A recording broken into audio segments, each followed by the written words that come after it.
ఉండకపోవచ్చు. ఒకటైతే ఖచ్చితంగా కాపులకు దక్కుతుంది, అందులో వంగవీటి రాధా పేరు ప్రముఖంగా ఉంది. కానీ ఇప్పుడు అత్యంత కీలకమైంది పిఠాపురం మాజీ ఎమ్మెల్యే ఎస్విఎస్ఎన్ వర్మకు సంబంధించి. ఎస్విఎస్ఎన్ వర్మ పిఠాపురం మాజీ శాసనసభ్యుడు. మన పిఠాపురం నుంచి పవన్ కళ్యాణ్ పోటీ చేయడంతో ఆయన అక్కడ పోటీ చేయలేదు. అయితే ఏమైంది, పవన్ కళ్యాణ్ గెలిచారు, ప్రచారంలో వర్మ కూడా ప్రచారం చేశారు, అంతా జరిగింది. పవన్ కళ్యాణ్ గెలిచిన తర్వాత అక్కడ టీడీపీ జనసేన వర్గాల మధ్య కొంత పొరపచ్చాలు వచ్చాయి.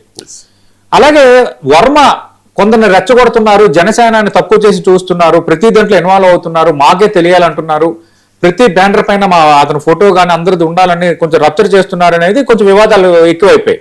ఆ వివాదాలు తిరిగి ఎక్కువైన నేపథ్యంలో కొంత పవన్ కళ్యాణ్ కూడా మనసు నొచ్చుకున్నారు అనేది మనకు ఆ తర్వాత తెలిసింది. ఈ పరిస్థితుల్లో వర్మని పిఠాపురం ఇన్ఛార్జ్ పోస్ట్ నుంచి కూడా ఫైనల్ గా తెలుగుదేశం పార్టీ తప్పించేసింది. అయితే ఇప్పుడు వర్మకి ఎమ్మెల్సీ ఇస్తారా అనేది ఓపెన్ గా చెప్తున్నానండి సీనియర్ జర్నలిస్ట్ గా. వర్మకి ఎమ్మెల్సీ ఇవ్వడం ఇవ్వకపోవడం అనేది టీడీపీ ప్రిరోగేటివ్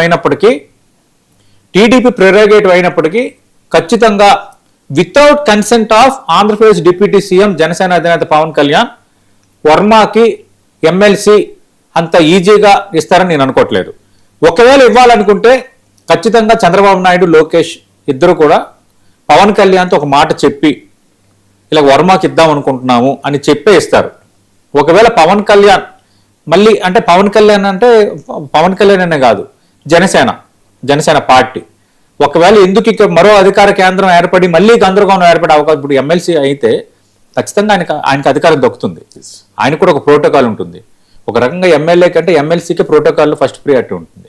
ఒకవేళ ఆయన మరో అధికార కేంద్రంగా మారి మళ్ళీ అక్కడ పిఠాపురంలో మళ్ళీ పాత గందరగోళం మొదలైతే మళ్ళీ పవన్ కళ్యాణ్ నొచ్చుకుంటే మళ్ళీ ఒక పెద్ద సమస్యగా కూటమి, మిత్రధర్మం వీటన్నిటికీ సమస్య వచ్చే అవకాశం ఉంది అన్నది ఖచ్చితంగా దీనిలో విడిపోయిన అంశమే. అందుకు వర్మకి ఇవ్వటం అంత ఈజీ కాదు. వర్మకి ఎమ్మెల్సీ ఇవ్వాలంటే ఒకటి తెలుగుదేశం పార్టీ ప్రిరోగేటివ్ అయినప్పటికీ పవన్ కళ్యాణ్ నిర్ణయం అనేది ఇక్కడ అంతిమం. పవన్ ఎస్ అంటే వర్మ ఎమ్మెల్సీ అవుతారు, ఇది ఓపెన్. పవన్ నో అంటే కాకపోవచ్చు. ఇక్కడ పవన్ కళ్యాణ్ కూడా నేను తప్పుపట్టట్లేదు. ఎందుకు, పిఠాపురంలో గతంలో వర్మతో జనసేనకు తలనొప్పి వచ్చింది కాబట్టి తెలిసి మళ్ళీ కొంత వివాదాన్ని పెంచుకోరు కదా. అందుకు ఇక్కడ ఇది కొంచెం ఇంట్రెస్టింగ్ ఫ్యాక్టరీ. ఒక వర్మకు గనక ఎమ్మెల్సీ ఇస్తే పిఠాపురంలో ఖచ్చితంగా మరో అధికార కేంద్రంగా తయారవుతారన్నది జనసేనలో కేటర్లో ఉన్న ఒక రకమైన అభిప్రాయం. అందుకే గతంలో కూడా 1-2 సార్లు చర్చకు వచ్చిన వర్మ పేరు వెనక్కి వెళ్ళిపోయింది. కానీ ఇప్పుడు ఇన్ఛార్జ్ పోస్ట్ తీసిన తర్వాత మరి ఎమ్మెల్సీ ఒకవేళ నిజంగా మీరు ఎమ్మెల్సీ ఇవ్వాలి అనుకుంటే ఇన్ఛార్జే ఉంచేవాళ్ళు కదా.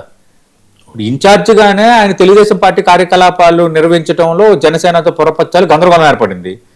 ఎమ్మెల్సీ అయితే ఈ బికెమ్ ఏ పవర్ ఉన్నప్పుడు కొంత తలనొప్పులు ఉండొచ్చు, కొన్ని ఇష్యూస్ రేజ్ చేయవచ్చు, లేదంటే కలిసిమెలిసి కూడా వర్మ కలిసి పని చేసుకోవచ్చు.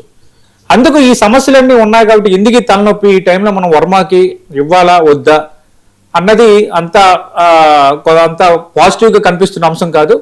నాకు తెలిసి గవర్నర్ కోటాలో పిఠాపురం మాజీ ఎమ్మెల్యే వర్మకి ఎమ్మెల్సీ దక్కడం అనేది కొంచెం కష్టంగానే ఉంది. ఒకవేళ ఆయనకి ఎమ్మెల్సీ ఇవ్వడం అంటే ఖచ్చితంగా with the consent of Janasena ఇవ్వాల్సి ఉంటుంది. కాబట్టి మరి దాన్ని చంద్రబాబు నాయుడు ఎట్లా డీల్ చేస్తారో చూడాలి ఒకళ్ళు ఇవ్వాలనుకుంటే. అందుకు ఆయనకు అవకాశాలు కొంచెం సంక్లిష్టంగా ఉన్నాయి.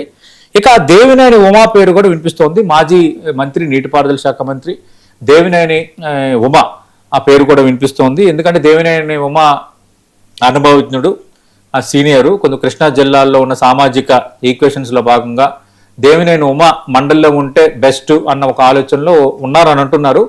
మరి అది ఎంతవరకు నిజం అనేది తేలాలి. కానీ నేను అనుకుంటాను ఏంటంటే ఇప్పుడున్న పరిస్థితుల్లో ఒకటి కాపు సామాజిక వర్గానికి ఇస్తారు, రెండోది మాత్రం ఐదర్ ఎస్సీ ఆర్ బీసీ, ఈ 2 వర్గాలను అయితే అడ్రస్ చేసే అవకాశం ఉంది ప్రస్తుతం ఎదురవుతున్న పరిస్థితుల్లో. ఎందుకంటే మనం చూసాం జనసేనలో మొన్న కమ్మ సామాజిక వర్గానికి చెందిన వ్యక్తికి రాజ్యసభ ఇచ్చారు. అందుకు ఇప్పుడు ఈక్వేషన్స్ అన్ని కూడా కొంచెం డిఫరెంట్గా ఉన్నాయి. కాబట్టి ఇప్పుడు కాపుల్లో కొంత అసంతృప్తి, కొంత చర్చ ఉంది, ముద్రగడ మరణం ఇవన్నీ ఉన్నాయి. కాబట్టి వంగవీటి రాధాకి ఇవ్వటం వల్ల అది కొంచెం ప్యాసిపోయే అవకాశాలు ఉన్నాయి, ఆలోచన చేయొచ్చు. లేదంటే వంగవీటి రాధా కాకపోతే కాపు సామాజిక వర్గం నుంచి మరొకరికైనా ఛాన్స్ ఇవ్వచ్చు. కానీ బాగా రేసులో ఉన్నది వంగవీటి రాధానే. రెండోది నేను ఇందాక అన్నట్టుగా వర్మకి ఎమ్మెల్సీ వచ్చే ఛాన్సెస్ కొంత సంక్లిష్టంగా ఉన్నాయి. 3 వర్ల రామయ్య ఇస్తే మంచిదే, కానీ బట్ వర్ల రామయ్య కూడా అంత ఈజీగా లేదు అక్కడ ఇప్పుడున్న ఈక్వేషన్స్లో. ఎందుకంటే ఇక్కడ రెండోది కూడా ఉంది. ఉమ్మడి కృష్ణా జిల్లా తీసుకుంటే Varla Ramaiah is belongs to Krishna district, Vangaveeti Radha is belongs to Krishna district, ఉమ్మడి కృష్ణా డిస్ట్రిక్ట్, దేవినేని ఉమ, ఒక్క వర్మయ్య పిఠాపురం. అందుకు కృష్ణా జిల్లా నుంచి గవర్నర్ కోటాలో ఉండే 2 ఎమ్మెల్సీలు కృష్ణా జిల్లాకి ఇచ్చేస్తే అదొక పెద్ద దుమారం రేగుతుంది. అందుకు అంత ఈజీగా ఉండకపోవచ్చు. నా అంచనా ఏంటంటే, ఒకటి వంగవీటి రాధాకి ఇచ్చి రాయలసీమ నుంచి ఒక బీసీ లేదా ఎస్సీని ఎంపిక చేసే అవకాశాలు ఉన్నాయని ఒక తెలుగుదేశం ప్రముఖుడు దగ్గర నుంచి వచ్చి నాకు సమాచారం. మరి చూద్దాం ఎంతవరకు ఆ ఎంపిక ముందుకు వెళ్తుందో.